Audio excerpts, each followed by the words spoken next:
This is Vibha. I'm good. And I hope you all are perfectly all right. So, we have different kinds of media, print media, electronic media, social media, etc.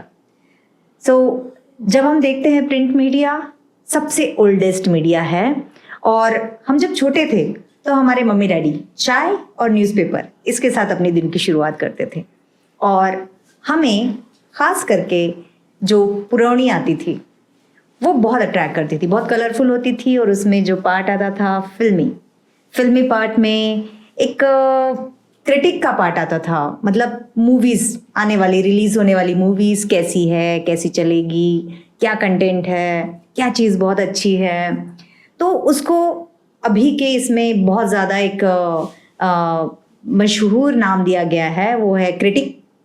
Film critic को बहुत ज़्यादा importance दिया जाता है और वो पूरे movie का जो फ्यूचर होता है वो क्रिटिक के ऊपर डिपेंड होता है। तो इस फील्ड में एक बहुत ही मशहूर क्रिटिक हमारे स्टूडियो में आज आए हुए हैं जिनका नाम है अभिषेक खुरे। अभिषेक जी टाइम्स ग्रुप के लिए एक जर्नलिज्म का काम करते हैं, जर्नलिस्ट है वहाँ पे और वो वहाँ पे चीफ कॉपी एडिटर करके, और उनकी खासा रुचि है एंटरटेनमेंट फील्ड के लिए। वो एक आर्टिस्ट भी है और वो है एक मशहूर क्रिटिक। तो आज का जो ये पॉडकास्ट है ये बहुत ही इंटरेस्टिंग होने वाला है। आइए मिलते हैं अभिषेक खुरे को। Welcome sir. Thank you Vibha, thank you. So how are you sir? I am good. यहाँ पर आने के बाद तो जरा ज्यादा गुड हो गया हूँ, थोड़ा नर्वस really था good. लेकिन अभी ठीक है। ओके सर, मैं एक्चुअली क्रिटिक बोलने से मैं भी बहुत ज़्यादा अट्रैक्ट होती थी इन सब चीज़ों से, बिकॉज फिल्म या एंटरटेनमेंट फील्ड मेरी भी काफ़ी करीबी फील्ड है। और क्रिटिक कैसे सोचता है, मतलब सही में वो जो सोचता है ना, वो एक्चुअली किसी डायरेक्टर के लिए बोलो या प्रोड्यूसर के लिए बोलो एक टेंशन वाली चीज़ हो जाती थी। क्रिटिक क्या बोलेगा, और उसके ऊपर वो फिल्म चलती थी या लोगों के, आपको ऐसा लगता है जैसे आप क्रिटिसिज्म करते हैं या फिर जो भी चीज़ें आप फिल्म के बारे में लिखते हैं तो वो वैसी होती है? मतलब जब वो रिलीज होती है फिल्म तो वो उतनी चलेगी या फिर नहीं चलेगी? नहीं, देखिए कैसा है ना कि हर एक का नजरिया अलग अलग रहता है वो जी। देखने में। हो सकता है कि कभी कभी फिल्म बहुत अच्छी बन जाती है लेकिन उसमें के कुछ पार्ट्स होते हैं जो वो फिल्म को थोड़ा सा लूज करने के लिए सहायभूत ठहरती है। जी। तो हमारा काम ये रहता है कि देखिए भाई, आपने एक अच्छी कलाकृति हमारे सामने पेश की है जी। लेकिन ऐसा नहीं कि सब हम उसमें से कुछ अच्छा ही आपको बताएंगे। कुछ रहते हैं कुछ बातें। क्रिटिक का काम वही होता है कि एक आपको वो जो कलाकृति है वो कलाकृति के बारे में, हमारी कलाकृति कैसी बनी है वो उनके जो हम बोलते हैं कि पॉइंट ऑफ वही उनके हमारे पॉइंट ऑफ व्यू से उनको दिखाया जाए। तो ये होता है क्रिटिक का काम। ऐसा नहीं कि बस फिल्म आ गई और सिर्फ बुरा ही लिखो और कुछ अच्छा ही लिखो, ऐसा कुछ उसमें पार्ट नहीं रहता है। बस एक जो हम बोलते हैं कि उसके कुछ प्लस पॉइंट है जी या लूप होल्स है, वो सिर्फ दर्शकों के सामने रखिए, डायरेक्टर के सामने उसको रखना चाहिए। जी। जैसे एक जेन्युइन जर्नलिस्ट कुछ चीज़ों को रखता है आपके सामने, है ना? अगर कोई घटना हो गई है और जो जेन्युइन चीज़ें रखते हैं आपके सामने, वही काम सेम क्रिटिक करता है फिल्मों को देख के? नहीं, ऐसा नहीं बोल सकते क्योंकि वो घटना अलग हो गई और एक कलाकृति अलग हो गई। घटना और कलाकृति में बहुत ज्यादा अंतर हम बताते हैं क्योंकि एक आध कलाकृति अगर किसी डायरेक्टर ने दर्शकों के सामने लाई है तो हर एक का नजरिया देखने का अलग रहेगा। जैसे मैंने पहले बताया है जी। उसमें बहुत सारे पार्ट्स रहते हैं। म्यूजिक या एक सीन चल रहा है, बैकग्राउंड म्यूजिक उसको फॉलो करता है कि नहीं। एक आध सीन में एक्टिंग भी पार्ट आता है, म्यूजिक पार्ट आता है, बैकग्राउंड म्यूजिक पार्ट आता है। इस सब बातों को हम बहुत ही बारीकी से देखना पड़ता है जी। क्योंकि जो रहता है ना कि हम बोलते हैं एक सामान्य प्रेक्षक दर्शक जो मूवी देखता है उसका नजरिया अलग रहता है। उसका नजरिया शायद सिर्फ एंटरटेनमेंट का होगा लेकिन एक क्रिटिक जो फिल्म देखता है तो वो पूरी फ्रेम देखता है। ऐसे वो कभी भी ऐसा आप ऐसे देखेंगे फिल्म को, जी लेकिन ये ऐसे ऐसे ऐसे, वो टीपॉय पर क्या रखा है, कैलेंडर पे महीना कौन सा चल रहा है, अरे बाप रे हाँ उसके एक्सप्रेशंस कैसे है, जी एक आध एक्टर ने अगर कुछ डायलॉग्स चल रहे हैं तो इसकी रिएक्शंस क्या है, जी। इवन आंखों की। तो मैंने सिर्फ फ्रेम ही बोला है, एक्टर को भी ऐसे ऐसे देखना पड़ता है कि उसके एक्सप्रेशन कैसे है, उसका बॉडी लैंग्वेज क्या है, उस पर रिएक्शन क्या है, उस जी। को आर्टिस्ट के डायलॉग्स पर। जी तो क्या है ना कि जैसे नाटक में हम बोलते हैं कि एक नवरस होता है, जी वैसे भी फिल्मों का भी एक रस बोलिए या फिर एक क्या बोलते हैं उसको, ज्योमेट्री, बायोलॉजी, फिजिक्स, सब सब सब उसमें, जी। उस सब उसमें आता है कि नहीं, इस पर सिर्फ ध्यान देना पड़ता है, बाकी कुछ ऐसा ये नहीं है। जी।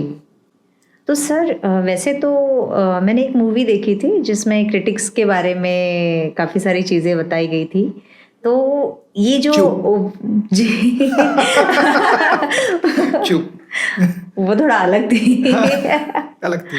बट सर मैं ये जानना चाहती हूँ कि ये क्रिटिक्स जो होते हैं वो डिसाइड कौन करता है कि क्रिटिक्स है, और आपका भी कुछ ऐसा फेमस क्रिटिक्स होते हैं सर, तो जी। आपका एक खासा कोई जॉब होता है जिसके लिए आपको पे मिले, या फिर मतलब एग्जैक्टली क्या होता है आपका नहीं, कैसा है कि प्रोफेशनली जो मैं एग्जैक्टली क्रिटिक्स अलग अलग टाइप के होते हैं। जैसे मैं एक मीडिया ग्रुप में काम करता हूँ, जी तो मैं वो मीडिया ग्रुप के लिए क्रिटिक हूँ फिलहाल। जी लेकिन कुछ फ्रीलांस करते हैं, जी और कोई मीडिया फील्ड के साथ जुड़ के काम कर सकता है, कोई जी। फ्रीलांस काम करता है। मोस्टली क्या दिखाई पड़ता है मीडिया के साथ करने नहीं, वाले दोनों लोग? भी है, क्योंकि दोनों अगर भी। आप हर एक मीडिया में, जी ऐसा कोई भी मीडिया छूटा नहीं है आज तक कि जिसमें एंटरटेनमेंट बीट ना हो। क्योंकि आजकल ऐसे पहले बोला जाता था, शायद आज भी वो है कि मीडिया में सिर्फ 3C काम करते हैं, like cricket, crime and cinema. इनके बदौलत ही मीडिया ज्यादा चलता है, ज्यादा व्यूअरशिप उसकी रहती है। तो उसमें एंटरटेनमेंट का पार्ट तो बहुत बहुत बहुत बड़ा है। जी। अभी आपने पूछा कि क्रिटिक का क्या काम रहता है, क्या क्रिटिक अगर कोई सिनेमा का रिव्यू करता है या उसके बारे में कुछ बोलता है, लिखता है, जी तो सबसे पहले उतना नॉलेज उसको होना चाहिए। सही बात। और वही क्राइटेरिया रहता है। अगर मेरे मीडिया ग्रुप ने अगर मुझ पर वो जिम्मेदारी सौंपी है, तो शायद वो देखकर सौंपी होगी, वो बाकी के क्रिटिक पर भी वही सेम काम करता है। क्योंकि हमने बस मूवी देख लिया, उस पर लिख लिया और स्टार्स दे दिए, इतना नहीं रहता। क्योंकि हमारा भी क्रिटिसिज्म करने वाले कोई और लोग रहते कि भाई अरे ऐसा कैसा, उसमें तो ऐसा था, शायद मुझसे भी कुछ बेहतर होंगे जो जिनको फिल्म समझती होगी।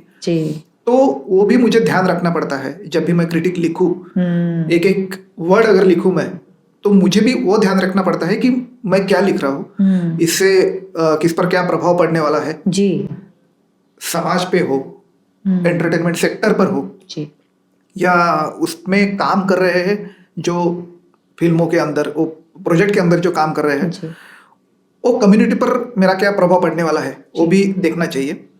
कभी कभी क्या होता है ना कि एक आधी मूवी बहुत ही खराब रहती है, तो यानी ऐसा है कि सब देखना पड़ता है, कभी अच्छी भी देखनी पड़ती है, कभी बुरी नहीं बोल सकते, कोई कलाकृति बुरी नहीं होती जी। लेकिन हो सकता है कि उसमें कुछ वो डायरेक्टर का, प्रोड्यूसर का, वो थोड़ा सा गड़बड़ा हो जाता है, तो एक आधी कलाकृति ऐसी बन जाती है।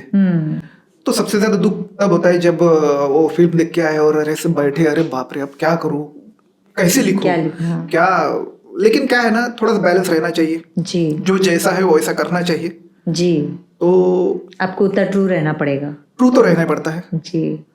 और ऐसा नहीं कि ये फिल्म है तो इसके लिए ऐसा ही करो, वो यानी कुछ उन्होंने ऐसे एफर्ट्स डाले हैं तो ऐसा ही करो, ऐसा कुछ नहीं है, जो है वो उस पर काम करो, बस यही रहता है। जी। तो जैसे आप एक प्रिंट मीडिया में काम कर रहे हैं और साथ ही में क्रिटिक्स करते हैं आप अपने मीडिया के लिए जी। तो जैसे आपने बोला फ्रीलांस क्रिटिक होते हैं सर, ये एक प्रोफेशन है, राइट? एग्जैक्टली। तो आप अगर थोड़ा सा मुझे बताएंगे कि ये फ्रीलांस मीडिया मतलब फ्रीलांस क्रिटिक जो होते हैं वो कहाँ पे अपना पोस्ट करते हैं, मतलब कौन लोग उनको ये करते हैं? वो भी प्रिंट मीडिया या कोई और मीडिया, एंटरटेनिंग मीडिया, ऐसे कोई उनको उनका न्यूज़ जो है वो दिखाता है? हाँ, फ्रीलांस में एक आध कोई प्रिंट यानी कोई मीडिया होता है तो उनको हायर भी करता है वो सिर्फ जी। उसके लिए, जी, क्रिटिक के लिए, क्रिटिक कि के लिए भाई तू सिर्फ हमको क्रिटिक दे, रिव्यू करवा दे दे। फिल्म का। जी, कोई खुद का न्यूज़ यूट्यूब चैनल या जी। इंस्टा पेज या जी। उस पर सब ये फ्रीलांस जो है क्रिटिक्स वो करते रहते कर हैं। सकते हैं। जी। जी, जी। ये एक स्किल का ही भाग है ना? स्किल का ही भाग है मैम, और मैंने जैसे बोला है कि जी। अगर उसमें आपको नॉलेज है जी, या कुछ फिल्म समझती है मतलब जी। तो ही करो, नहीं तो आपका भी आपको भी स्टार्स देने वाले लोग यहाँ पे मौजूद है। जी, जी, जी। जी, जी, सही बोला आपने। इसीलिए वो फिल्म क्या है हुँ, वो पहले जानो। जी। बहुत ही दीवानगी भरा काम है, जी।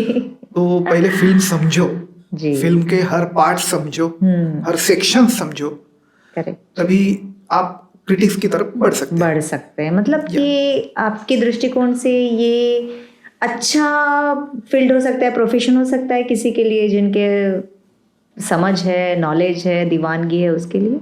एग्जैक्टली हो सकती है, जी। लेकिन वही कहना चाहता हूँ कि अगर बनना है तो सबसे पहले उसका ट्रेनिंग, प्रशिक्षण जी। ये होना बहुत ही ज़रूरी है।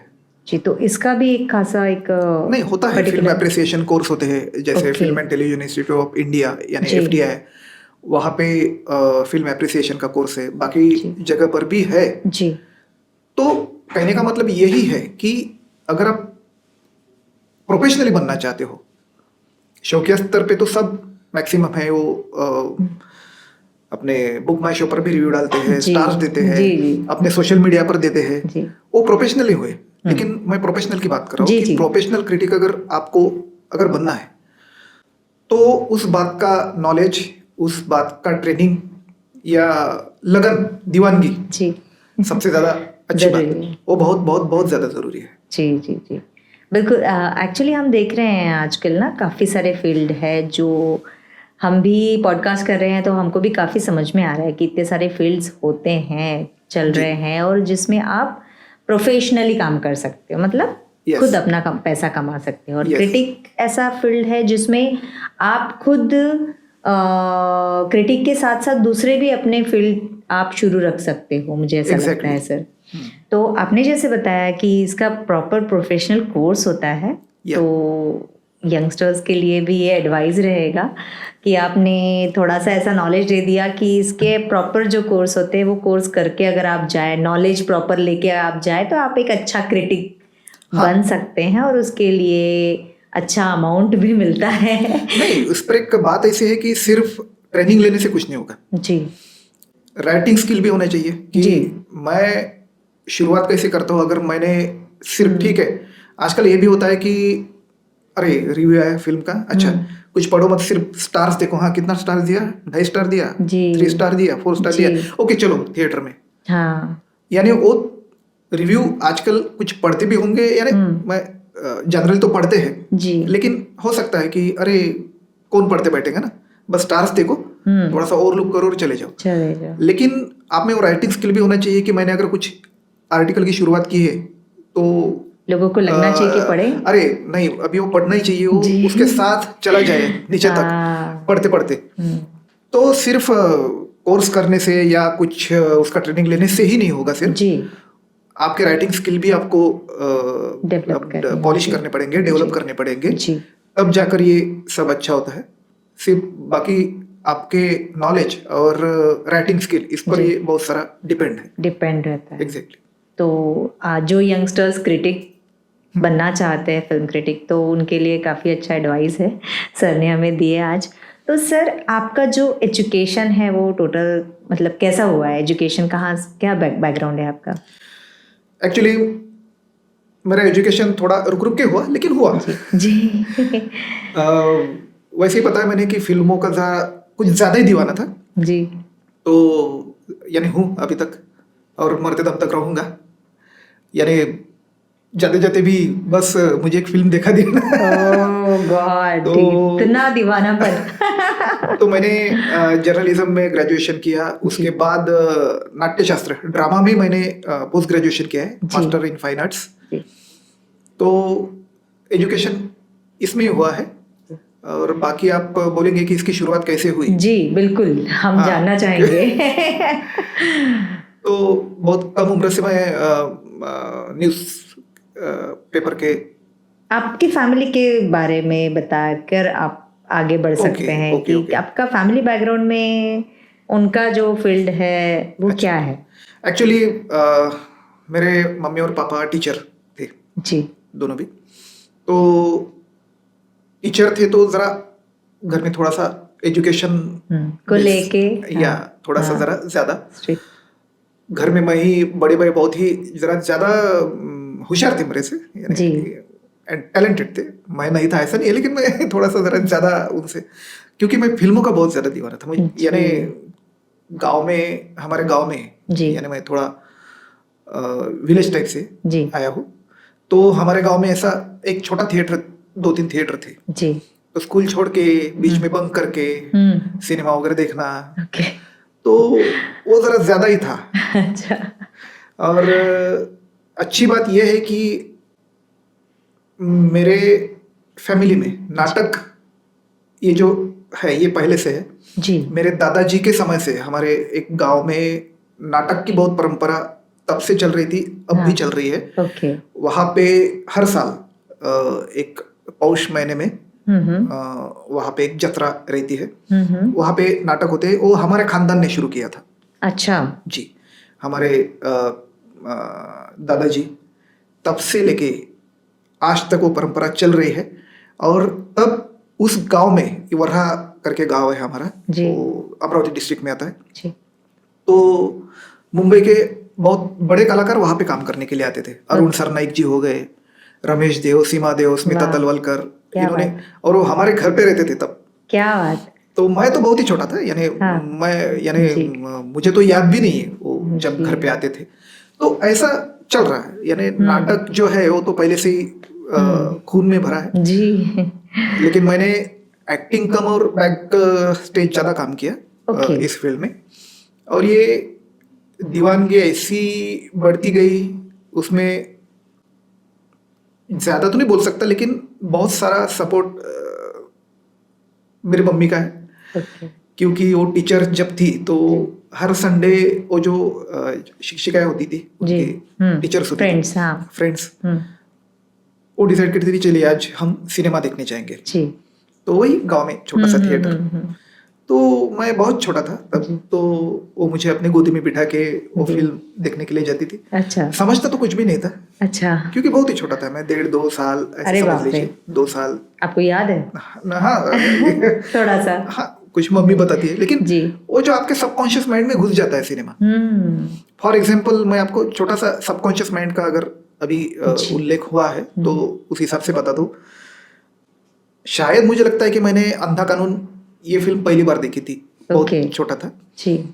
और मुझे जहाँ तक याद है, मम्मी नसीब नाम की एक फिल्म थी, वो देखने गई। मैं उसके गोदी में सोया था। तो गाना है उसमें, मेरे नसीब में तू है कि नहीं, तेरे नसीब में, वो अपनी हेमा मालिनी माइक लेके गाना। तो मैं ऐसे थोड़ा सा ऐसे आंख ऐसे करके उठ गया था। हाँ। तो वो मेरे कान में जब भी वो गाना लगता है जी। तो मैं वहां तक पहुंच जाता हूँ, यानी जो सबकॉन्शियस माइंड जो है वो वहां तक पहुंच जाता है। तो ऐसा घुसता है सिनेमा, यानी जिसमें बहुत ही आपका इंटरेस्ट, या तो वो कनेक्शन वहां पे चला जाता है। जब भी वो अगर मैं यूट्यूब भी पर भी वो गाना देखूं, मेरे नसीब में तू है कि नहीं, तेरे नसीब में मैं हूँ कि नहीं, वो हेमा मालिनी जी। जो स्क्रीन पर है, तो मेरा कनेक्शन वहां पे चला जाता है। शायद जैसे पुनर्जन्म में चले जाते हैं वैसे उस टाइप पे, कि अरे वो कनेक्ट होता है जी। तो हो गया तब से। यानी फिर वो मुझे भी जरा चस्का लग गया, जिसको हम बोलते हैं, वो चस्का हो गया जी। फिर स्कूल में पीरियड बंक करके सिनेमा देखना। अगर पापा जी ने बोल दिया कि बेटा ये जरा चक्के पे जा, आटा लेके आ, तो वो वहीं पे रख देने, फिर जाके बैठने का थिएटर में। और उससे भी ज्यादा एक मजेदार बात ऐसी है कि हमारे गांव में तब अभी तो चलन बंद हो गया टूरिंग टॉकीज का। अच्छा। जी, वो तंबू लेके आते थे, जी। वो पर्दा लगाते थे, सिनेमा लगाते थे, इधर से लेडीज बैठती थी, इधर से जेंट्स बैठते थे, जी। दोनों साइड से हाँ थे। दोनों। और वो जी। तंबू था, आरती वारती बजती थी सिनेमा लगने से पहले। तो वो जनरली 7 बजे वगैरह सिनेमा शुरू होता था। जी। तो इसी मैं पूरा दोस्त के, गांव ही आ जाता था और हाँ वो मैक्सिमम गांव आ जाता था। जी। और चलिए मैं दोस्त के यहाँ पढ़ाई करने जा रहा हूँ हम्म। कि तभी उठा के ऐसे वो ड्रामा, आफ्टर ऑल नाटक, सिनेमा, वो इतना। मैं दोस्त के यहाँ पे, ये सचिन के यहाँ पे जरा पढ़ाई करने जाओ, बाप रे कितना होमवर्क दिया है टीचर ने। हाँ। सचिन तू कर लेगा ना बराबर, तुम यहाँ हाँ। सचिन भी हाथ मार के चलो, हाँ अपन अपने घर में बैठेंगे। तो चलो फिर कहाँ पे, तो थिएटर में। वो तो टूरिंग वाला जो था। एग्जैक्टली जी। वो टूरिंग वाला। टूरिंग। और वो बहुत ही मजेदार रहता था। आज का अर्जुन में अमिताभ इधर से लात मारता था वो, अरे बहुत बहुत। और लोग तालियां बजाते थे, सीटियां हाँ, बजाते थे हाँ। उस टाइम पे। अभी तो बहुत कम हो गया वो जी। दीवानगी जो मैं बोल रहा हूँ। जी। तो फिर ऐसा लगा कि अभी से जो जहन में बात चली गई कि ये सिनेमा होता क्या है, ये बनता कैसा है, इसमें क्या क्या यूनिट्स होते हैं, क्या क्या इसमें फील्ड्स होते हैं, काम कैसे चलता है। तो फिर वो जो प्रोजेक्टर लगा रहता है जी। पीछे, तो अभी तो इंटरवल एक ही होता है अपने थिएटर में मेनली। जी। वहां पे टूरिंग टॉकीज में 4 इंटरवल होते थे जी। क्योंकि वो 4 रील ये करते थे। हाँ। तो फिर एक बार मैं घुस गया प्रोजेक्टर रूम में जुगाड़ करके। तो अंकल अपने बीड़ी पी के चला रहे सिनेमा। अच्छा। मैंने बोला अंकल मुझे देखना है ये कैसा चलता है, क्या है। 2-4 बार तो उसने हकल दिया कि चल भग यहाँ से, ऐसा वैसा भगा करके। दिया, हाँ। तो फिर एक बार मैं सक्सेस हो गया, क्या एज यशस्वी हो होगी गया। आपकी तब? हाँ, एज क्या होगी आपकी तब? एक 10-12 साल। बाप रे। ऑब्वियसली भगाएंगे आप। तो सॉरी, हाँ ये Yes. तो उसको मैंने पटा लिया। फिर जी। मैंने बोला दादा कुछ भी करो, ये आपको लगता होगा ना पानी लाने के लिए अच्छा, या कुछ करने के लिए help- आपको हेल्प हेल्पर बहुत है, बोले हेल्प करने वाले मुझे। मैंने बोला ठीक है, बीड़ी लाने के लिए आपको अगर कोई लगता होगा तो मैं हूं ना हाँ। चाचा। तो उसको भी लगा होगा कि भाई चलो बच्चा कुछ ज्यादा ही कर रहा है। तो मैंने बोला फिर मैं 1 घंटा रहूंगा। तो ठीक है। तो फिर मैं वो प्रोसेस, यानी वो बताता गया मुझे कि ये रील रहते हैं, ये पेटी रहती है। अभी तो सब डिजिटल हो गया है, अभी तो रील तो है ही नहीं। तो फिर वो रील ऐसी है, वो ऐसा करना पड़ता, उसको ऐसे चढ़ाना पड़ता, ये प्रोजेक्टर है। जी। तो शुरुआत सिनेमा समझ लेने की शुरुआत वहां से हुई थी। 10-12 साल के एज में। हाँ, 10-12 साल के एज में वो हो गई थी। हो गई। और फिर वो सबसे ज्यादा मुझे पेमेंट क्या मिलता था, यानी पेमेंट बोले तो सैलरी। तो वो जो रील्स जो जाया जाते थे, तो वो पूरी फिल्म जो है मैं उसमें बहुत खुश था। अरे बाप रे, ये फिल्म मुझे मिल गई जो कट के बाहर आ गए हो। वो मैं ऐसे करके लाता था। और मेरे दोस्तों में मेरे बहुत इज्जत बढ़ गई थी तब। What? हाँ, यस। लेकिन ये इज्जत बहुत कम समय तक चली, जब पापा को पता चला कि इसकी पढ़ाई सचिन के घर नहीं, इसकी पढ़ाई वो टूरिंग टॉकीज में चल रही है। जी। तो घर में जो अलग सिनेमा बना वो अलग बना। तो आपने छोड़ दिया फिर? नहीं, छोड़ा नहीं। अच्छा। छोड़ा नहीं है। वो कुछ वही बोला ना, थोड़ा सा एक्टिंग करनी पड़ती है। जी। अरे नहीं, अभी मैं बहुत सीरियसली लेने वाला पढ़ाई को, बिल्कुल ऐसे वैसे। तो ठीक है, पहले रोज जाता था, बाद में फिर 3 दिन बाद, 4 दिन बाद, लेकिन जाता तो था थिएटर पे। तो फिर आप और होशियारी से कि पापा को पता ना चले, हाँ, उससे आप जाते होंगे। हाँ, राइट। मम्मी को पता था।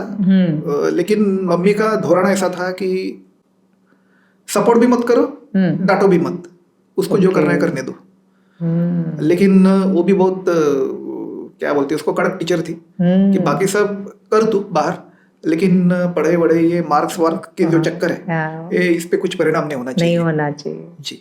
तो दिन बढ़ते गए, थोड़ा सा बड़ा होते गया, लेकिन बड़ा होते होते मैंने मेरी अलग फील्ड चूज की। जी।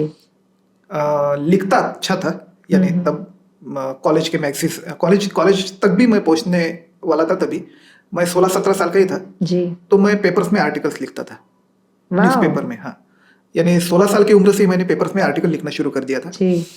तो जिस पेपर में मैं लिखता था तो उन्होंने एक बार सब लेखकों को बुलाया, मैं भी गया, मुझे पोस्ट कार्ड आया था तब कि यहाँ पे आओ। मैं गया तो उन्होंने मुझे नीचे से ऊपर तक देखा कि आप अभिषेक खुड़े हो।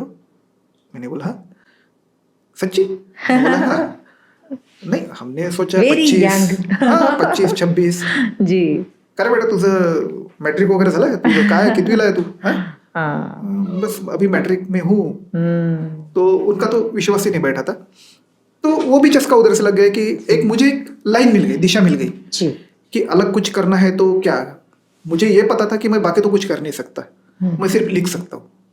ओके. तो क्यों ना मैं उसको अपना प्रोफेशन बनाऊं, क्योंकि 16-17 की उम्र में मुझे वो आर्टिकल से कुछ इनकम हो रही थी। ओके. एक पर आर्टिकल तब उस जमाने में 100 रुपए 150 रुपए मिल जाते थे। जी. तो मैंने बोला कि चलो कंसंट्रेशन इस पर करते हैं। जी. तो फिर मैंने लिखना शुरू कर दिया कुछ। हमारा जो प्लेस है अमरावती, जी. यानी गांव से फिर अमरावती जी. गया, वहाँ पे कुछ लोकल न्यूज़पेपर्स में शुरू किया मैंने काम थोड़ा थोड़ा। उनको भी लगा कि चलो भाई अच्छा लड़का है, ले इसको ले लेते हैं। तो फिर करते करते वो जर्नलिज्म का प्रवास वहाँ से शुरू हो गया। जी. लेकिन वो तो मेरा प्रोफेशन था, लेकिन उससे बढ़कर कुछ और कुछ करना चाहिए, तो इस हिसाब से मैंने कुछ अलग करना शुरू कर दिया। तो जी. फिल्मों का तो था ही, और ऐसा नहीं था कि मैं न्यूज़पेपर में जब ज्वाइन किया तो मेरे पसंदीदा ही मुझे बीट दिए गए, ऐसा कुछ नहीं। मुझे क्राइम सौंपा गया, क्राइम बीट सौंपा गया, मुझे अदर कुछ बीट्स सौंपे गए। तो सिनेमा वही, सिनेमा सिर्फ देखने तक रह गया था कि चलो अपना काम हो गया। और अमरावती में ऐसा है कि सिनेमा का बहुत बड़ा माहौल है। जी. वो तो हब है सिनेमा जी. का एक्चुअली, मुंबई अमरावती। क्योंकि उस जमाने में सबसे पहली जो बॉक्स आता था, पेटी आती थी, वो अमरावती में आती थी। अभी भी डिस्ट्रीब्यूशन जो है अमरावती का स्ट्रॉन्ग है। अमरावती. जी, पहली फिल्म वहाँ पे रिलीज होती थी जी. महाराष्ट्र में, और सीपी बेरार में, जी. जो अपना मध्य प्रांत जो है, वहाँ से डिस्ट्रीब्यूशन होता था, डिस्ट्रीब्यूशन होता था सिनेमा का। अभी भी होता है, अभी तो डिजिटल है, फिर भी है, अमरावती का नाम है अभी भी। तो फिर वैसे ही चलो अच्छी अच्छी नई नई फिल्में लगती थी। फर्स्ट डे फर्स्ट शो का वही जुनून तब भी था। और उस वक्त वैसा नहीं था कि ऐसे ऑनलाइन टिकट खरीदो यार, ये बहुत बड़ी लंबी लाइन, ये वो टिकट के लिए एकदम कपड़े फाड़, ये सब कार्यक्रम होता था तब। तो मेरा थोड़ा सा अलग था, मैं प्रेस वाला था ना। जी. तो फोन करके सर मुझे जाना है फिल्म देखने के लिए। तो फिर मैं चला गया, और मुझे लगता है, यानी मैंने अगर कोई पहली फिल्म का अगर क्रिटिक किया होगा तो वो थी चोरी चोरी चुपके चुपके। क्योंकि वो फिल्म के डिस्ट्रीब्यूटर थे मेरे अच्छे पहचान के थे अमरावती के। जी. तो तब चलन नहीं था इतना, यानी अमरावती प्लेस में ऐसा चलन नहीं था कि फिल्म का रिव्यू लिखा जाए। तो शायद हाँ, चोरी चोरी चुपके चुपके तब शायद थोड़ी सी मुसीबत में फंसी थी, यानी लेट रिलीज हुई थी। जी. और रिलीज का उसका बहुत प्रॉब्लम चल रहा था तब। जी. तो मुझे वो डिस्ट्रीब्यूटर, अभिषेक क्या तुम बस यही लिख दो, थोड़ा सा फिल्म आई यार, नहीं थोड़ा सा उस पे अच्छी है वगैरह वगैरह लिख दो। अच्छा, खुद होके. खुद होके. मैंने बोला ठीक है। वो फिल्म देखने के बाद कैसा, बाकी तो तुम नाटक वाटक के तो बाद में छापते हो, तो सिर्फ ये फिल्म का देखो जरा कुछ होता होगा तो। मतलब न्यूज़पेपर के नहीं, डिस्ट्रीब्यूटर ने मुझे बोला, डिस्ट्रीब्यूटर वो जो जी डिस्ट्रीब्यूशन लाई थी, वो मेरे करीबी दोस्त हो गए थे तब। तो मैंने बोला ठीक है, तो मैं वो फिल्म देखने गया, तो लिख दिया मैंने। तो फिर वो ऐसा लगा कि यार ये भी मैं काम कर सकता हूँ, कि ये शहर में है ही नहीं ऐसा, यानी उस न्यूज़पेपर इंडस्ट्री में। तो फिर वहां से शुरू हो गया मैंने परफेक्टली परमिशन लेके तब, और थोड़ा सा बड़े न्यूज़पेपर में चला गया जी। वहां पे थोड़ा एकदम कंटिन्यूटी नहीं थी, लेकिन थोड़ा थोड़ा फिल्मों के बारे में लिखना, यानी बाकी के जो बीट्स है, क्राइम बीट है, ये संभलते संभलते मैंने जो जिसके लिए दीवानगी है जी, वो अगर मैं मेरे प्रोफेशन में लेके आए, प्रोफेशन में या राइटिंग में ना लाऊं तो वो तो बहुत ही बढ़िया चीज है, अजीब बात होगी। तो मैंने थोड़ा थोड़ा लिखना शुरू कर दिया। यानी फिल्मों के ट्रेंड क्या है, कौन सी फिल्में अभी बन रही है उस जमाने की बात, तो ऐसा वैसा शुरू हो गया। फिर मैं नागपुर शिफ्ट हो गया, तो नागपुर में मुझे बहुत बड़ा ग्राउंड मिला खेलने को। जब मैं अमरावती से नागपुर शिफ्ट हो गया जी। तो वहाँ पे बहुत बड़ा ग्राउंड मिल गया। हमारे एडिटर थे श्रीपाद अपराजित सर, उन्होंने मुझे वो ग्राउंड दिया कि भाई जी। तुम्हारा फील्ड फिल्म अगर है तो बाकी सब छोड़ दो यार, तुम करो इसके ऊपर हाँ बिल्कुल करो, क्या बात 101% करो। तो तब से फिर मैं कंटिन्यू क्रिटिक कर रहा हूँ तो कर रहा हूँ। आपको काफी मतलब उस समय एकदम अच्छा लगा होगा ना अंदर से? हाँ जी। एक, हाँ, क्योंकि तब मैं जब नागपुर में आया तो कुछ ही सालों बाद, यानी 1-1.5 सालों बाद मैंने रिपोर्टिंग से मैं थोड़ा सा बाजू चला गया, जी। यानी जरा पोस्ट से ऊपर थोड़ा सा ही चला गया था। जी। तो तब मुझे और ज्यादा अच्छा ये हुआ कि चलो भाई, अगर पसंदीदा फील्ड हाँ अभी पसंदीदा फील्ड है तो अभी पसंदीदा फील्ड में ही काम करेंगे, करें। यानी जो रोजमर्रा का काम चलता है जी। उसको पकड़कर ये काम अगर हम कर सकते हैं तो अच्छी बात है। अच्छी बात। तो तब से जो शुरू हो गया क्रिटिक, तो मुझे आज भी नहीं लगता, मैं तब भी सीख रहा था, मैं अब भी सीख रहा हूँ। ओह, क्योंकि क्या है कि ये बहुत ही, जैसे मैंने बताया था कि सिर्फ क्रिटिक होना बात नहीं है, आपको वो फील्ड समझनी चाहिए। अगर नहीं समझती है तो मत आइए, क्योंकि अपना खुद का मजाक बनाने में कोई मतलब नहीं है। तो अगर आपको होता होगा उस बात का अगर कुछ है, आपको ऐसा लगता है कि आप पहले क्रिटिक जैसे करते थे, अभी उसमें और अच्छा आप कर पा रहे हैं, मतलब आप ही के काम से बोलो या ओवरऑल आप सीख रहे हैं उसमें अच्छा? हाँ, क्या क्योंकि लगता है देखिए आपको? कैसा है, पहले माहौल अलग था, जी। अब माहौल अलग है। उस हिसाब अब तो पहले जैसे फिल्में भी नहीं रही, जी। तो रिव्यू कैसे रहेगा पहले जैसा? जी। तो जैसे सिनेमा बदल रहा है वैसे रिव्यू भी बदलने चाहिए, रिव्यू भी बदल रहे हैं जी। और खुद में अगर बदलाव नहीं लाओगे तो वही के वही रह आप जाओगे। वही रह जाओगे। तो इसीलिए खुद में बदलाव लाना, और बदलाव तो जीवन का नियम है। एग्जैक्टली, क्योंकि मैं तो यानी मैं इतना केयर लेता हूँ अपने खुद के इसमें जी। कि अगर लिख रहा हूँ तो शायद वो अगले रिव्यू में रिपीट ना हो।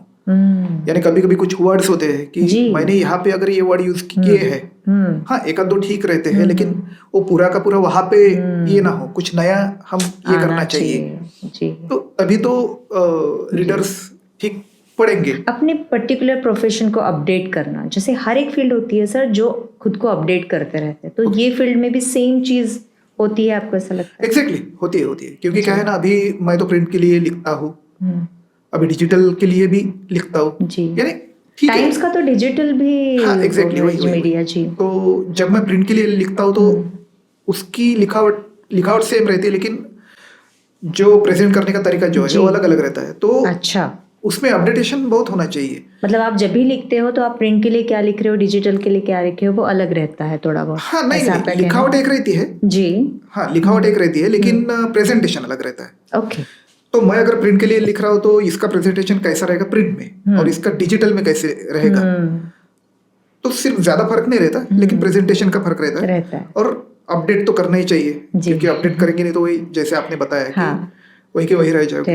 जी, ऐसा है। बिल्कुल, बहुत ही इंटरेस्टिंग फील्ड है। और सर मतलब आपका जो दीवानापन है, तो आपको तो बिल्कुल हमेशा नई फिल्म देखने के लिए आपको ऑफिस से छुट्टी मिलती होगी, या फिर आपका तो जॉब ही है ना, तो आपको ऐसा लगता है? नहीं, छुट्टी नहीं मिलती। भाई तू तेरा सिनेमा देख और रिव्यू लिख के और ड्यूटी पे आ जाए। क्योंकि रोजमर्रा का काम तो रोजमर्रा का करना ही पड़ता है जी। ये तो सिर्फ एक बीट जैसे है। हफ्ते में आपकी फिल्म रिलीज हो रही है ना जी। सारी, और वो एक भी नहीं, काफी सारे फिल्म रिलीज होते हैं ना अभी। पहले जैसा नहीं रहा ना सर। जी। अभी तो काफी सारे फिल्म्स होते हैं। तो आप क्या टॉलीवुड, बॉलीवुड, हॉलीवुड सारी फिल्मों के बारे में लिखते हैं, या क्या ऐसा कोई नहीं, पर्टिकुलर? ऐसा कुछ नहीं है। जैसे कि मैंने पहले बताया था कि मैं मेरे मीडिया हाउस के लिए लिखता हूँ जी। I am not freelancer. अगर मैं फ्रीलांसर होता जी तो मेरे पास ये चॉइस रहता था कि चलो भाई आज टॉलीवुड को देखते हैं, आज ऐसा वैसा। अच्छा। तो प्रिंट हमारा जो मीडिया हाउस है वो डिसाइड करता है कि आज अरे बाप रे इतने फिल्म रिलीज हो रहे हैं, आज इस हफ्ते में 3 रिलीज है। तो मेरे जैसे मेरे मीडिया हाउस में और 2-3 लोग हैं जो हम डिसाइड करते हैं कि भाई तुम कौन सी देखने वाले हो। अच्छा। तुम्हारे सेंटर पे कौन से देखने वाले हो। तो हमारा जो एंटरटेनमेंट डेस्क है, हमारे जो कलीग्स है, सीनियर्स है, वो डिसाइड करते हैं कि किसने कौन सी देखना है। जी तो वो डिसाइड करने के बाद हम वो मूवी देखते हैं। जी, बहुत ही बढ़िया सर। और मुझे बताइए, जैसे आपके प्रोफाइल में लिखा गया कि आप एक आर्टिस्ट हैं, जी। ठीक है, और उस मतलब उसमें आप क्या करते हैं, मतलब आर्टिस्ट यानी एज एन व्हाट? देखिए, आर्टिस्ट का कोई ऐसे पहलू नहीं होते, आर्टिस्ट आर्टिस्ट होता है। जैसे मैंने बताया कि नाटक विरासत में मुझे मिला है, जी यानी उसी दिन अभी दिवाली हो गई तो मैं मेरे घर गया था गांव में, तो सब साफ सफाई के दरमियान कुछ मुझे ब्लैक एंड व्हाइट फोटो मिले। जी मैंने बोला बाप रे, ये कब के हैं? तो मैंने मम्मी से पूछा, मम्मी ये कब के फोटो है, नाटक के फोटो दिख रहे हैं? वो बोले अपने गांव के, अब के ज़माने के। वो 1960 के दरमियान के पिक्स थे, बाप रे, ब्लैक एंड व्हाइट, और उसमें मेरे दादाजी थे वाओ, वो नाटक में। और उस टाइम पे लेडीज का कैरेक्टर भी जेंट्स से किया करते थे। जी तो वो सब मुझे बहुत अच्छा लगा वो, कि मैंने बोला भाई ये खून अपने में आ गया है। आ गया है, तो आर्टिस्ट के तौर पे अगर आप पूछना चाहे तो मैंने ऐसा कुछ बॉन्डिंग रखा नहीं। रखा नहीं है। अमरावती में था तब भी नाटक फील्ड में था, जी, अभी भी थोड़ा पर करता रहता हूँ, यानी थोड़े बहुत मतलब काम। एक्टिंग? नहीं, वही बोल रहा था जी कि मैंने सीमित नहीं रखा, जो भी जी काम मिला। लेकिन जी। मैं एक्टिंग में कम, लेकिन बैक स्टेज पे Backstage, जरा ज्यादा रहा हूँ। जी वो मुझे अच्छा और अच्छा, एक एक लगता की है। ये रहती है, किसी हाँ को बिल्कुल, एक्टिंग का ये रहता है। लेकिन बिल्कुल बिल्कुल। अगर किसी ने मुझे बोल दिया कि भाई एक छोटा सा रोल कर दे, हाँ जी चलो, उसको भी ना नहीं बोलना चाहिए। जी जो भी कुछ है, जी जो भी काम मिला, जी, बस जो बोलते हैं मराठी में रंग देवतेची सेवा करा, क्या वो बात बस रंग देवता की सेवा करते आए करते हैं। हैं। और बाकी देखिए, हर एक आदमी ने अपने अंदर का जो हुनर है जी, उसको पहचान लेना चाहिए। पहचानना चाहिए, बिल्कुल। कि देखिए देखिए भाई, आप ये भी कर रहे हो, वो भी कर रहे हो, वो भी कर रहे हो, ओके दैट्स फाइन, कर रहे हैं। लेकिन अंदर से क्या आता है? तो मुझे ऐसा लगता है कि मेरे अंदर से सिर्फ राइटिंग, लिखना, जी ये बहुत ज्यादा उछल कूद के आता है। तो फिर मैंने जी कंसंट्रेट उस पर किया। तो जी फिर कभी कभी कोई प्रोडक्शन हाउस बोलता है कि कुछ कंटेंट लिख दो भाई, कोई एडवर्टाइजिंग कंपनी बोलती है कोई कंटेंट लिख दो, कोई कुछ बोलता है कि कंटेंट लिख दो, तो मैं सिर्फ लिखता रहता हूँ। आप कौन से लैंग्वेजेस में लिखते हैं सर? हिंदी मराठी स्पेशली, दोनों लैंग्वेजेस में लिखते हैं? इंग्लिश भी थोड़ा पर ठीक है जी ऐसा, लेकिन हिंदी और मोस्टली मराठी में हिंदी ज़्यादा मराठी। कंफर्ट फील करता हूँ। ओके और वही काम मुझे ज़्यादा आए हैं अभी तक के, जो भी कुछ जी लिखवाता है मुझसे। जी, तो आपका कोई जुनून जिसमें है राइटिंग, हाँ, उसमें आपको ज़्यादा काम भी आते हैं और काफ़ी अच्छा आप लिखते हैं सर। हमने भी पढ़ा है आपको, बहुत ही अच्छा थैंक लिखते यू, हैं। और थैंक यू। जी, और जैसे आपने बोला ना कि लिखना भी एक कला है, राइट? जी तो हम जब आपका लेख पढ़ते हैं तो जब शुरुआत करते हैं और हम थोड़ा आगे बढ़ते हैं तो हमको लगता है कि हमने एंड करना चाहिए उसका, हमने Thank एंड you. तक जाना चाहिए। Thank you.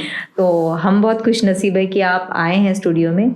तो सर, आप जो आने वाली जनरेशन को, जो आर्टिस्ट है या आपके फील्ड में आना चाहती है, जैसे आपने बोला राइटिंग आपका जो मेन बेस है और पैशन है, प्रोफेशन है, स्किल है, तो इसमें सर बाय प्रोफेशन क्या क्या चीज़ें आ सकती है जो बच्चे लिखते हैं उनके लिए? जी। आप क्या बताना चाहेंगे इस प्रोफेशन के बारे में?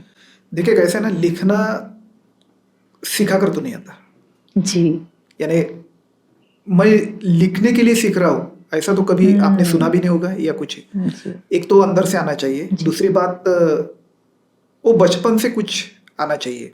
यानी इसमें जिम्मेदारी सबसे ज़्यादा माँ बाप, पेरेंट्स, टीचर्स, इनकी बहुत ज़्यादा रहती है। क्योंकि जी अगर मेरे बारे में अगर बात करूँ तो मुझे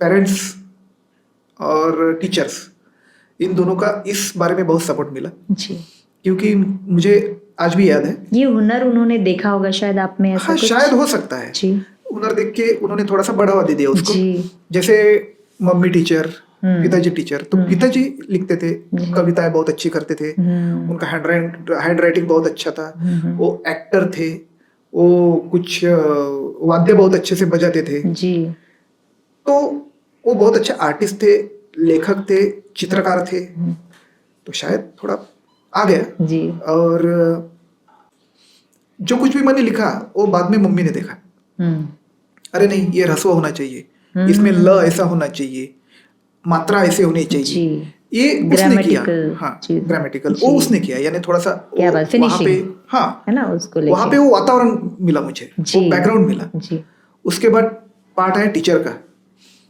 तो मेरा सबसे पसंदीदा जो सब्जेक्ट था, कोई बोलते हैं ना कि आपका हाँ हाँ पसंदीदा फेवरेट सब्जेक्ट क्या जी रहा है स्कूल में, तो मुझे लैंग्वेज पहले से बहुत पसंद था। मुझे दोनों इतिहास, हिंदी मराठी लैंग्वेज जो भी कोई है, भी हाँ लैंग्वेज हाँ रहे बराबर, हैं जी हिंदी इंग्लिश, हाँ मराठी क्योंकि उसमें ना कथाएं रहती थी, जी अपन बोलते हैं ना धड़ा हाँ हाँ पाठ। हाँ तो वो उस टाइम पे शायद आपको भी याद होंगे, आपके स्कूल के ज़माने के जो पाठ थे जी तो बहुत ही इंटरेस्टिंग थे, जी और मैं उनमें ज़्यादा इंटरेस्ट देता था। बाकी गणित से तो मेरी कभी जमी नहीं,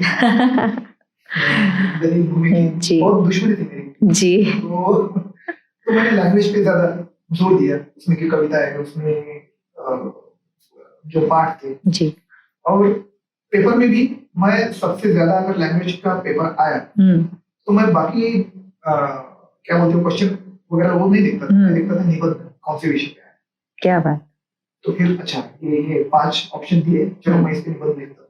तो मैं उसको बहुत इंटरेस्ट से लिखता था, वाओ ऐसे को बहुत जी। इंटरेस्ट से अच्छे से मस्त। फिर बाकी के जो है क्वेश्चन आंसर, तब की बात जो मैंने टीचर्स एग्जाम्स में हाँ तो रिजल्ट के समय टीचर ये निबंध ये देखिए ये पेपर, इसमें अच्छा बहुत अच्छा निबंध लिखा है। निबंध ओके तो और अच्छा एनकरेजमेंट मिला फिर आपको जी मिलता था कि चलो यार लिख सकते हैं अपने। ओके। और दूसरा पार्ट थोड़ा सा ना कि अगर आप लिखना पॉलिश करना चाहते हो तो सबसे ज्यादा पार्ट आता है कि आप अलग अलग चीजें पढ़ो। जी बिल्कुल सिर्फ उपन्यास पढ़ के नहीं होगा जी सिर्फ कविताएं पढ़ के नहीं होगा, यानी जो भी कुछ अलग अलग, और लिखान के भी, राइटिंग के भी बहुत अलग अलग पार्ट्स होते हैं। हर एक लेखक, हर एक ऑथर अलग अलग कुछ लिखता है, उसकी स्टाइल अलग रहती है। जी बिल्कुल, आपकी अलग होगी, मेरी अलग होगी, बिल्कुल सबकी अलग अलग उसमें रहती है। तो सबको पढ़ना चाहिए। हालांकि मुझे तब बहुत समय नहीं मिलता था, लेकिन जो भी मिलता था वो मायापुरी हो, वो फिर लोकप्रभा हो, या फिर न्यूज़पेपर में आया कुछ आर्टिकल्स हो, जी मेरे पास टाइम कितना है तो वो टाइम के हिसाब से मैं उसको पढ़ लेता था।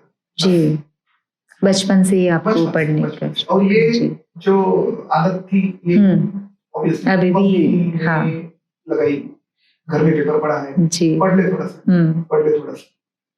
तो इस तरह से वो जैसे मैंने कहा है कि राइटिंग स्किल डेवलप करना एक खुद पर है आप जी, सिर्फ आप दूसरों का पढ़ सकते हो, यानी मैं आपने कुछ लिखा होगा तो मैं इसको सिर्फ एडिट कर सकता हूँ, लेकिन आपको ऐसे बोल नहीं सकते कि ऐसे लिखो। आपका जो लिखने का स्टाइल है, शैली है, वो ऐसी होनी चाहिए। ये मैं नहीं बोल सकता, आपको खुद को डेवलप करना। सही बात बोले आपने ये चीज़। और आपने जो बताया कि बुक्स पढ़ने से भी आपको बहुत हेल्प मिलती है, अलग अलग कंटेंट होते हैं, अलग अलग चीज़ें होती है, सबकी लिखावट अलग अलग होती है, इसमें बहुत फ़र्क पड़ता है।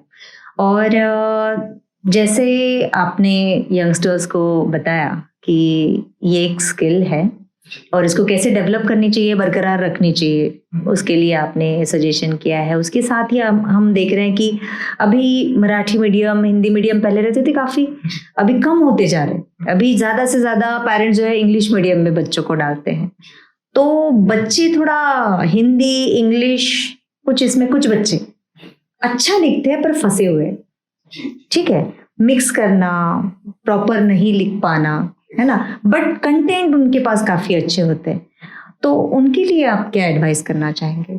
देखिए कैसा ना, जैसे कि मैंने पहले भी बताया कि लिखना तो खुद आपको ही है, लेकिन एक बात थोड़ा सा मैं भूल गया बताना कि आप सोचते कैसे हो जी, उस पर आपका राइटिंग स्किल। आप एक आध बात को किस नजरिए से देखते हो, कैसे सोचते हो, इमेजिन कैसे करते हो।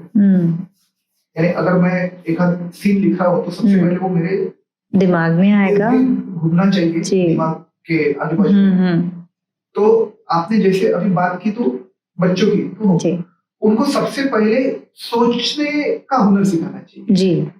अगर आपने वो हुनर में डाल दिया, या हम तो नहीं डाल सकते, डेवलप किया कि भाई पहले सोचो, इमेजिन करो, ये अगर ऐसा होता तो कैसा होता होगा, क्या तुम इसको अभी शब्द में ला सकते हो? ला सकते हैं क्या? इमेजिन करो हम्म, ये ऐसा ऐसा घट रहा है, ऐसा ऐसा हो रहा है।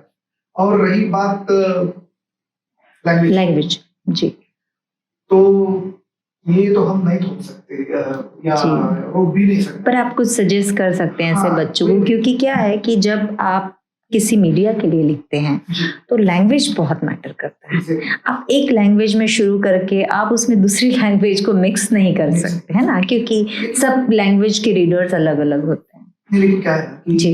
लैंग्वेज बहुत पुराने सालों से बदल रही है। जी जैसे हम बोलते हैं कि 16वें दशक में अलग थी जी। मराठी, हम्म, उधर की पहले की बात की जाए तो पाली अलग थी, जी। मराठी अलग थी, संस्कृत अलग थी। हम्म, उसमें डेवलप होते गए सब। हम्म।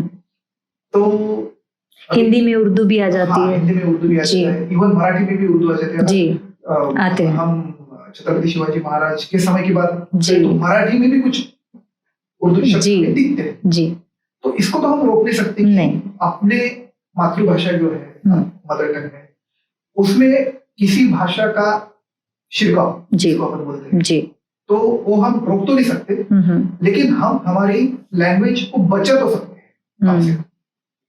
तो रही बात बच्चों की, तो वो हमें हम उनको ये समझाना चाहिए कि हमारी भाई तू इंग्लिश सीख, स्पेनिश सीख, जर्मन सीख, कुछ भी लैंग्वेज सीख, लेकिन जो अपनी मातृभाषा है, घर में तो तुम मराठी बोलते जाओ या यानी जो भी मदर तमिल हो, हिंदी हो या कोई भी लैंग्वेज हो, तो उसके लिए सबसे पहले तो पेरेंट्स ने उनके साथ वो लैंग्वेज में बात करना चाहिए। वो लैंग्वेज में उनको सोचने पे बढ़ावा देना चाहिए। जी। दूसरी बात है, अगर तुम थोड़े से बाहर पढ़ते हो तो कोई हिंदी वाला आपको मिलेगा, तो ठीक है भाई, आप उनसे हिंदी बोलो, जिनके कम्युनिकेशन का जरिया है जी। वो उसको भी आप कुछ नहीं कर सकते। नहीं, बिल्कुल नहीं। तीसरी बात है इंग्लिश। तो इंग्लिश आपके प्रोफेशन के हिसाब से शायद इंटरनेशनल लैंग्वेज होने के कारण जी, एजुकेशन आपका उसी में है तो जी। तो मेरे कहने का मतलब यही है कि आप उनको क्या बढ़ावा देते हैं जी, बच्चों किस भाषा में बोलने का बढ़ावा देते हैं, आप खुद कौन सी भाषा बोलते हो उनके साथ, तो इस पर डिपेंड करता है। और आपकी बात ये रहेगी कि आपने जो पूछा था कि लैंग्वेज में अदर जी आना, तो देखिए अपने अपनी स्किल का ये है। अब देखिए मेरा जो प्रिंट मीडिया हाउस तो प्योरली मराठी उसमें ज्यादा हम प्रीफर करते हैं जी। अगर लिखते लिखते अगर कोई इंग्लिश शब्द वर्ड भी मैंने लिख दिया तो मैं रुक जाता हूँ, अरे जी नहीं अभी ये तो मराठी में, हाँ तो मैं क्या कर सकता हूँ कि हाँ इसमें क्या बोलते हो मराठी में, हाँ तो ये मीडिया हाउस पर डिपेंड है जी। अगर वो बच्चे अगर कुछ ये करना चाहते हैं, लिखना चाहते हैं, तो उनकी भी जिम्मेदारी है कि नहीं भाई हमको इसी लैंग्वेज में होना, एक तो इंग्लिश में, नहीं तो फिर हिंदी में, नहीं तो फिर मराठी में या कोई भाषा में। तो भाषा, लैंग्वेज ये बहुत ही अच्छी बात है, उस पर बहुत अच्छी तरह से ध्यान देना चाहिए जी, लिखते हुए। हाँ वैसे रिपीटेशन होगा, लेकिन फिर भी मैं बोलता हूँ कि बच्चों को सभी भाषा में, मातृभाषा में जी, जो बाहर हम रोजमर्रा की जिंदगी में यूज करते हो और प्रोफेशनल जी, इन तीनों में भी उनको अगर सुपीरियर किया जाए जी, तो बहुत प्रॉब्लम्स और जो आपके दिमाग में जो चल रहा है जी, उस सुलझने में थोड़ी सी आसानी हो सकती है जी। सही बात है आपने, क्योंकि काफी सारी चीजें होती है जब हम लिखने बैठते हैं, क्योंकि बच्चे लोग होते हैं उनका इंग्लिश मीडियम होता है तो ऑब्वियसली इंग्लिश ही उनको ज़्यादा आएगा, बट काफ़ी बच्चे ऐसे होते हैं जब वो इमोशनली आपके साथ कुछ चीज़ शेयर करने जाते हैं तो उनकी जो मदर टंग है उसमें वो इतने अच्छे से शेयर कर पाते हैं है ना। तो वो शेयर करने की जो लैंग्वेज होती है वो एक अपनी होती है कि फीलिंग्स कैसे शेयर करें हम, है ना। आपका प्रोफेशन आपने जैसे बोला, अगर वो इंग्लिश में लिखते हैं, इंग्लिश में ही लिखते हैं तो वो एक अलग चीज हो जाती है, तो उसके लिए लैंग्वेज बिल्कुल उसके ऊपर ध्यान देना बहुत जरूरी है। यानी क्योंकि अभी देखिए हर एक लैंग्वेज का मीडिया है जी, इंग्लिश भी जी, हिंदी भी जी, मराठी भी, तो वो जहाँ जाना चाहते हैं हाँ वो हाँ जी तो जा सकते हैं, डिपेंड ऑन देम जी जी करेक्ट करेक्ट वो कुछ भी कर सकते हैं, आजकल की पीढ़ी तो कुछ भी कर सकती है, जी। आपसे ज्यादा बेहतर है। तो जैसे आप मीडिया में हैं सर, टाइम्स ग्रुप के लिए हैं, तो टाइम्स ग्रुप में आप एक जर्नलिस्ट है, तो जर्नलिस्ट मतलब आपकी पोस्ट के लिए जो एजुकेशन बैकग्राउंड है, तो जो आपका एजुकेशन बैकग्राउंड है वही रहना चाहिए, या अगर कोई अच्छा लिखता है बट वो शायद 10th है 12th है वो भी एंटरटेन किया जाता है? ऐसा कुछ नहीं है, क्योंकि जब मैं इस फील्ड में आया तो ऐसा कुछ चलन नहीं था ज्यादा कि उस समय जी ये मैं 2000s की वगैरह बात कर रहा हूँ, जी तो उस समय इतना चलन नहीं था कि आप उसका एजुकेशन बैकग्राउंड आपका वही होना चाहिए, स्पेशल उसी में आपकी डिग्री जी। होनी चाहिए वगैरह, हाँ हाँ ऐसा तब नहीं था। हाँ लेकिन उसके बाद आ गया कि जैसे ही मीडिया का ये सब बढ़ गया, इलेक्ट्रॉनिक्स मीडिया आने लगे, जी तो इसके कुछ पहले भी थे, लेकिन जैसे मैंने बताया कि इतना चलन नहीं था उसका, तो मेरा भी नहीं था तब, जी एजुकेशन नहीं था मेरा, बस जैसे आपने बोला अभी कि बस अच्छा लिखता है, अच्छे स्किल, तो हाँ इसीलिए मैं उस फील्ड में आ गया। आगे लेकिन दौर जैसे बदलता गया तो मुझे जरूरत महसूस होने लगी कि नहीं, मुझे इसमें डिग्री लेनी चाहिए, क्योंकि आगे चलकर अगर इसमें अगर फ्यूचर बनाना है, प्रोफेशनली आना है, इन्होंने मैंडेटरी कर दिया तो फिर ये होगा, तो इसलिए मैंने तब डिग्री हासिल की, यानी जब मैं इस फील्ड में आने के बाद 6-7 साल बाद तो मैंने वो किया। अगर आज की बात करें तो डिग्री लेना या उसका एजुकेशन लेना बहुत जरूरी है जी। और जैसे आपने बोला कि कोई अच्छा लिखता है तो उसको इस फील्ड में चांस मिलता है क्या?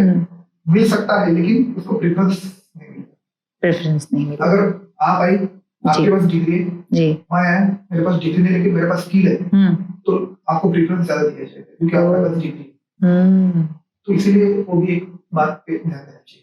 जैसे टाइम्स जैसे बड़े ग्रुप्स हैं मीडिया के सर, तो वो आप मतलब जनरली जो लोग वहाँ पे काम करते हैं वो फ्रीलांस भी वो लोग ज्यादा एंटरटेन करते हैं, या वहाँ पे ऑन जॉब ही वो लोग ज्यादा मतलब उन्हीं से काम करवाते हैं? नहीं, जो फ्रीलांस भी लेते हैं वो लोग, रहते हैं फ्रीलांस, लेकिन जो वहाँ का जो स्टाफ जी उन पर ज्यादा फोकस रहता है उनका।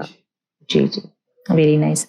ये फील्ड के लिए बहुत कुछ आपने आज के आने वाले जनरेशन के को भी काफ़ी कुछ आपने महत्वपूर्ण चीज़ें बताई है, और ज़रूर जो बच्चे काफ़ी अच्छा लिखते हैं उनके लिए काफ़ी हेल्पफुल ऐसी चीज़ें सर ने हमको यहाँ पे बताई है स्टूडियो में, जो कि बहुत मदद करेगी आगे चल के। सर, एक यंगस्टर्स के लिए अगर आप कुछ मैसेज देना चाहेंगे तो क्या मैसेज देना चाहेंगे? नहीं, उनके साथ कुछ शेयर जरूर करना चाहता हूं। बिल्कुल सर, कि वो एक डायलॉग है ना फिल्म का, ओम शांति ओम आई थी कि जी, भी क्या चीज को शिद्दत से चाहो, हाँ, तो पूरी कायनात आपको मिला। मेरा ये कहना है कि सिर्फ चाहने से कुछ नहीं होगा जी, उसके लिए आपको प्रयास बहुत करने चाहिए कि क्योंकि बस मैं चाहूंगा और आ जाएगा ऐसा नहीं है जी। जिंदगी में स्ट्रगल बहुत मायने रखता है और करना भी चाहिए। अगर स्ट्रगल करके अगर हम कुछ हासिल करते हैं तो उसका मतलब कुछ अलग रहता है। बिल्कुल सही बोले। इसीलिए किसी भी फील्ड तक पहुंचने के लिए या कुछ हासिल करने के लिए उतनी मेहनत करो, फिर जब वो हासिल होगा तो इसका मजा कुछ रहेगा जी, अच्छा रहेगा जी, कि वो आपको जिंदगी भर बहुत खुशी रहेगा, प्राउड महसूस प्राउड जी। तो बस यही कहना चाहता हूँ, बाकी कुछ कहने के लिए तो है नहीं जी। और एक बात मैं आपसे बोलना चाहूंगी सर, आपके लाइफ में जैसे आपकी एक आर्टिस्टिक फील्ड रही है, तो आपकी लाइफ में उतार चढ़ाव काफी आए होंगे, ऐसा कोई इंसिडेंट आप हमारे साथ शेयर करें जो इसमें आप काफी डाउन गए हो? और उतार चढ़ाव तो जिंदगी में लगे रहते जी, बिल्कुल। आज यहाँ पे बैठा हूँ, शायद बाहर जाऊंगा तो और उतार आएगा या चढ़ाएगा जी, ये कुछ नहीं बोल सकता, बिल्कुल। लेकिन शुरुआत के दिनों में मैंने स्ट्रगल बहुत किया है, क्योंकि एक्चुअली जब मैं इस फील्ड में आया था तो ज्यादा मेरी इनकम नहीं थी जी, और मैं अप डाउन करता था, गाँव से अप डाउन से गाँव, जी। तो उस समय अमरावती में ऐसा कोई रूम घर नहीं था, तो जाना पड़ता था गाँव को, और एसटी जी। बस। तो बहुत बार ऐसा होता था कि मेरे तरफ क्राइम बीट रहता था, तो रात को बहुत देर हो जाती थी। अरे बाप रे, मुझे एसटी भी पकड़नी है, अगर नहीं गया तो फिर डे पे तो बहुत बार ऐसा हुआ कि अरे बाप रे, एसटी छोड़ दिया, अब क्या करूं। तो बहुत एक अच्छी बात ये थी कि वो एसटी स्टैंड जो है वहाँ पे एक पुलिस स्टेशन छोटा सा पुलिस चौकी थी। हाँ हाँ। तो चलो भाई, एसटी तो चली गई, वहीं पे सोना। तो ये दिन भी देखे स्ट्रगल के, चलो भाई अब क्या करना, तो दोस्त थे, चलो आज की रात पुलिस के साथ। अच्छा। तो उतार चढ़ाव जो है वो तो जिंदगी में आती है जी। बाकी उस पे से हम सीख के लेते हैं या खुद को वो अनुभव के आधार पर कैसे पॉलिश करते हैं, ये आप पर डिपेंड रहता है। मेरे ख्याल से उतार आना बहुत जरूरी है, क्योंकि उसमें जो सीख मिलती है, उससे जो तराश के हम निकलते हैं, तो वो शायद और स्ट्रांगली हमारी पर्सनालिटी उभर आती है। जी। सब अच्छे ही चल रहा है, हाँ। जिंदगी में कोई मजे नहीं है ना। जी। सब अच्छा चल रहा है, अच्छा चल रहा है, अच्छा चल रहा है, कुछ बुरा भी होना चाहिए ना। अब चल करो, अच्छे की कीमत में पता चलेगी। जी जी, बिल्कुल, ये लाइफ है। जैसे हम बोलते उतार चढ़ाव आते हैं, तो सुख है तो दुख है, दुख है तो उसके बाद सुख है। सिनेमा का भी कैसे होगा, पहले से थिएटर थे, अभी ओटीटी है। बिल्कुल। जी, मैं ओटीटी के बारे में भी आपको पूछना चाहूंगी। जैसे ओटीटी का तो बहुत चलन निकला है। जैसे हम लोग भी मूवी लगती थी ना नई सर, तो हम लोग पहले थिएटर में जाना पसंद करते थे काफी। अभी हम लोग थोड़ा सा बैक स्टेप ले रहे हैं, पता नहीं क्यों। ऐसा लगता है आ जाएगा ना ओटीटी पे देख लेंगे, या फिर ओटीटी पे कुछ और हमको कंटेंट मिल जाते हैं जो थिएटर में नहीं रिलीज होते हैं, वो भी हमको पसंद आते, तो वो देख लेते, तो हम सेटिस्फाई हो जाते हैं और फिर टालते हैं हम जाना थिएटर में। सर, आपको क्या लगता है, मतलब ओटीटी, थिएटर, ये सारी चीजें, क्या ओटीटी सही है, नहीं है, या फिर जो आया हुआ है उसको एक्सेप्ट कर लेना चाहिए? आप क्या इस बारे में आपके विचार रखते हैं सर? देखिए, वैसे ना माध्यम कौन सा भी बुरा नहीं है, चाहे वो थिएटर हो चाहे ओटीटी हो। जी। सबसे ज्यादा बात तो यह है कि वहां पे कला है, ओटीटी पर भी कला है, पर्दे पर भी कला है जी, नाट्य के रंगमंच पर भी कला है, और टीवी पर भी कला है। जो कुछ भी है वो आपका सबका नजरिया अलग अलग होगा शायद जी। लेकिन मुझे ऐसा लगता है कि ओटीटी ने थिएटर को मार दिया, या थिएटर ने रंगमंच को मार दिया, या इन सब ने मिलकर टीवी को मार दिया। ऐसा हुआ नहीं है अभी तक जी, बिल्कुल नहीं हुआ है। क्योंकि जब नाटक थे तब सिनेमा आया, तो सबको ऐसा लगा कि अरे बाप रे, अब तो नाटक का कुछ ये नहीं, क्योंकि लोग तो सिनेमा ही देखेंगे जी। लेकिन आज भी नाटक लगते हैं, बिल्कुल बिल्कुल लगते हैं जी। दूसरी बात, उसके बाद टीवी आया है, तो ऐसा लगा कि अरे बाप रे, अब तो घर में ही सिनेमा आ गया, घर में एंटरटेनमेंट आ गया, अब थिएटर में कौन जाएगा जी। फिर भी थिएटर जिंदा रहा जी। अभी ओटीटी आ गया, अरे बाप रे, ओटीटी की वजह से तो अब टीवी भी मरेगा जी, थिएटर भी, यानी थिएटर बोले तो नाटक वाला थिएटर भी मरेगा, और बड़ा पर्दा भी चला जाएगा। लेकिन ऐसा कुछ हुआ नहीं। जो भी जितने भी एंटरटेनमेंट के माध्यम है, वो अभी हाँ थोड़ी सी उथल पुथल हो गई है, लेकिन है जैसे कि वैसी है। अगर आप पूछे तो बहुत लोग बोलते हैं कि अरे यार, थिएटर में भी पहले जैसी भीड़ नहीं रहती, लेकिन ऐसा कुछ भी नहीं है। थिएटर में बहुत भीड़ है जी, वो आपको दिखती नहीं, क्योंकि क्या अभी नागपुर के अंदर आप देखेंगे तो पहले हार्डली 9-10 थिएटर, कुछ ही थिएटर होते थे जी। एक फिल्म लगती थी तो एक ही थिएटर में, एक ही स्क्रीन लगती थी, एक थिएटर में एक ही स्क्रीन होती थी। हाँ, एक ही थिएटर में लगती थी या 2 थिएटर में जी। तो इसलिए एक ही थिएटर में लगी है तो देखना तो सबको है, तो बहुत बड़ी लंबी लाइन लग जाती थी टिकट खरीदने को, तो वो दिखता था कि वो भीड़ है, दिखता था सिर्फ कि बहुत बड़ी भीड़ है, बहुत अच्छा, ऐसा है वैसा है। अभी क्या है, थिएटर बढ़ गए जी, एक थिएटर में 4-4 स्क्रीन लग गई है exactly. तो मल्टीप्लेक्स हाँ, और आपको टिकट के लिए भीड़ इसलिए नहीं दिखती क्योंकि बुक माई शो पे आप ऑलरेडी बुक कर सकते हैं जी जी। तो इसलिए बड़ा पर्दा कभी मरेगा भी नहीं, मरा भी नहीं, और भविष्य में कभी नहीं मरेगा जी। क्योंकि जो आपको सिनेमा का जो फील है जी, वो सिर्फ और सिर्फ बड़ा पर्दा दे सकता है। करेक्ट। वो आपके मोबाइल की जो छोटी सी इंच की स्क्रीन है वो तो नहीं दे सकता। हाँ, उस पर आप जो वेब सीरीज है, जो थिएटर पे नहीं लग सकती जी, तो उसके लिए वो ठीक देख सकते है। हैं। लेकिन बड़ा सिनेमा अगर हो, जो सिनेमा है वो सिनेमा तो सिर्फ बड़े पर्दे का ही है। क्या बात। बस यही मैं बोलना चाहता हूँ। क्योंकि आज भी जब हम बात करते हैं जैसे बाहुबली जैसी मूवी, जी अरे वो तो हम टीवी पे देख ही नहीं सकते, वो जब Exactly. हम जाके बड़े पर्दे पे देखेंगे तभी जाके वो सेटिस्फेक्शन वही तो मिलेगी। बोल रहा हूँ आपको कि वो इंच में आप देखना पसंद हाँ, करेंगे बाहुबली या कोई भी बिल्कुल नहीं, ऐसी जी, फिल्म होगी जी, तो वो जो ऑरा रहता है जी। वो बस ऐसे हम बड़े पर्दे पे फिल्म देख रहे हैं, आवाज यहाँ से जा रही है, गूंज रही है, एकदम हम जी। वो उसमें चले जाते हैं, बिल्कुल बिल्कुल हम उसका पार्ट हो जाते हैं पार्ट हो उस फिल्म जाता का। है, करेक्ट। वो इसमें नहीं आएगा। लेकिन हालांकि मैं ये नहीं बोल रहा, सभी माध्यम जो है वो सभी माध्यम अपने अपने जगह पे ठीक है। जी। उन्होंने बस एक दूसरे पर हावी न होते हुए सब अच्छा चलना चाहिए। जी। तो थिएटर है, बाप है। सबका बाप है। Yes. क्या बात है, बहुत ही खूब। आपके साथ बात करके इतनी मजा आई और मेरे मतलब पसंद का जो विषय है फिल्म, तो जो कलरफुल चीजें हैं वो आपके साथ बहुत अलग अलग तरीके से हमने डिस्कस किया। एक बेस्ट क्रिटिक करके आप दुनिया में पूरे महाराष्ट्र में अपना नाम कमा रहे हैं sir. I wish you all the best. और ऐसे ही आपकी क्रिटिक जो है हम पढ़ते रहे, हमको पता चले और आपके क्रिटिक पढ़ के हम मूवी देखने जाए तो हमको हमेशा इंतजार रहेगा सर आपकी क्रिटिक का। थैंक यू सो मच, आप यहाँ पे अपना कीमती समय दे के आए हैं। Thank you so much Abhishek. Thank you so much Vibha, मुझे यहाँ पे बुलाने के लिए जी, और सबसे रूबरू कराने के लिए बहुत बहुत आभारी हूँ। जी, thank you. Thank you so much.